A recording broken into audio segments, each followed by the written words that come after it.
గులాబీ దళపతి కేసీఆర్ సారథ్యంలో నడిచిన మహోజ్వల తెలంగాణ పోరాటంలో చురుకైన పాత్రను పోషించారు దాసోజు శ్రవణ్. తెలంగాణ భావజాల వ్యాప్తి కోసం అహరహం శ్రమించారు. ప్రత్యేక రాష్ట్ర ఆవశ్యకతపై తనదైన ప్రసంగాలతో ఎంతో మందిని చైతన్యపరిచారు.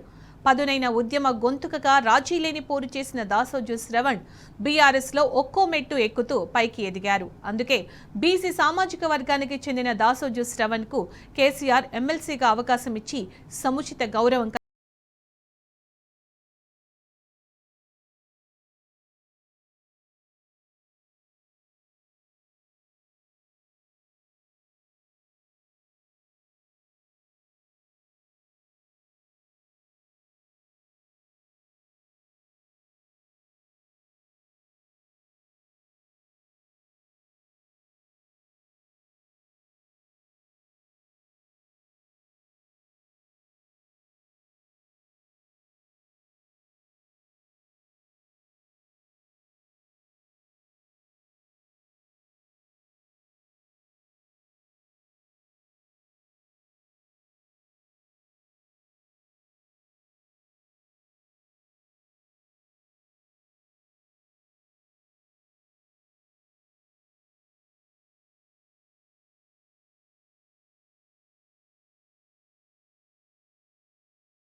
విద్యార్థి నాయకుడిగా ఎదిగారు దాసోజు శ్రవణ్. విద్యార్థి నాయకుడిగా ఆర్ట్స్ కళాశాల ప్రధాన కార్యదర్శిగా చురుకైన పాత్ర పోషించారు. 1986లో ఓయూ విద్యార్థి సంఘానికి సెక్రటరీగా ఎన్నికయ్యారు. 1987లో జనరల్ సెక్రటరీగా పనిచేశారు. ఈ క్రమంలోనే అనేక విద్యార్థి ఉద్యమాలకు నాయకత్వం వహించే అవకాశం ఆయనకు వచ్చింది. 1988లో ఓయూ నుంచి ఎంఏ పూర్తి చేశారాయన. 1990లో ఎంబీఏ పూర్తి కాగా 1996లో ఓయూ నుంచే పీహెచ్డీ పట్టాను అందుకున్నారు శ్రవణ్. అనంతరం టెక్ మహేంద్రాలో జనరల్ మేనేజర్గా ఉద్యోగం చేశారు.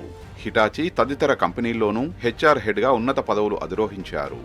ఎంత ఎదిగినా ఒదిగి ఉండే ఆయన తెలంగాణ ఉద్యమం పట్ల ఆకర్షితులయ్యారు. ఉన్నత ఉద్యోగాన్ని సైతం వదులుకొని స్వరాష్ట్ర సాధన ఉద్యమం వైపు అడుగులేశారు.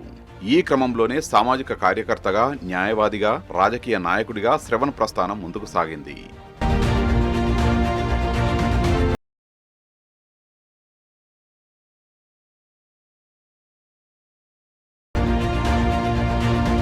కేసీఆర్ వెంట ప్రధాన అనుచరుడిగా ఉంటూ అనేక వేదికల మీద తెలంగాణ భావజాల వ్యాప్తికి కృషి చేశారు దాసోజు శ్రవణ్. జాతీయ, అంతర్జాతీయ సదస్సుల్లో బడుగుల గొంతుకను వినిపించారు. బీసీ కులగణన చేయాలని కాంగ్రెస్ పార్టీ ప్రభుత్వంపై ఒత్తిడి తేవడంలో భాగంగా ఇటు పార్టీ పక్షాన అటు న్యాయవాదిగా తన వాదనను బలంగా వినిపించారు. కులగణన చేయాలంటూ కోర్టులో కేసు వేసిన తొలి నాయకుడిగా బడుగుల మనసులు గెలిచారు. ఉద్యమకారుడు, బీసీ వర్గానికి చెందిన నాయకుడు దాసోజు శ్రవణ్తో పాటు సత్యనారాయణను గవర్నర్ కోటాలో ఎమ్మెల్సీ అభ్యర్థులుగా గతంలో బీఆర్ఎస్ ఎంపిక చేసింది. అయితే నాటి గవర్నర్ వీళ్ల అభ్యర్థిత్వాన్ని తిరస్కరించారు.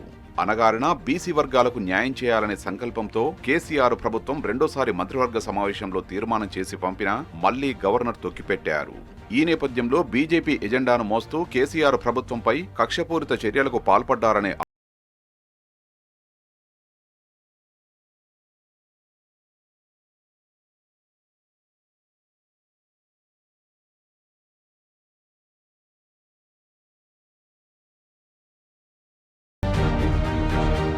పదేళ్ల బీఆర్ఎస్ హయాంలో వందలాది మంది విద్యార్థి నేతలు, ఉద్యమకారులు, విద్యావేత్తలు, యువ నాయకులకు MP, MLA, MLC, corporation chairman పదవులు ఇచ్చిన కేసీఆర్ ఇప్పుడు దాసోజు శ్రవణ్ విషయంలో మరోసారి తన ప్రత్యేకతను చాటుకున్నారు.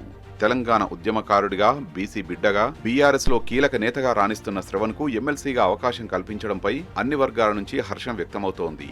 విద్యావేత్త అయిన శ్రవణ్ ఇకపై ప్రజాప్రతినిధిగా, ప్రజా పోరాటాల్లో మరింత చురుగ్గా పాల్గొనే అవకాశాన్ని గులాబీ బాస్ కల్పించారన్న అభిప్రాయం వ్యక్తమవుతోంది.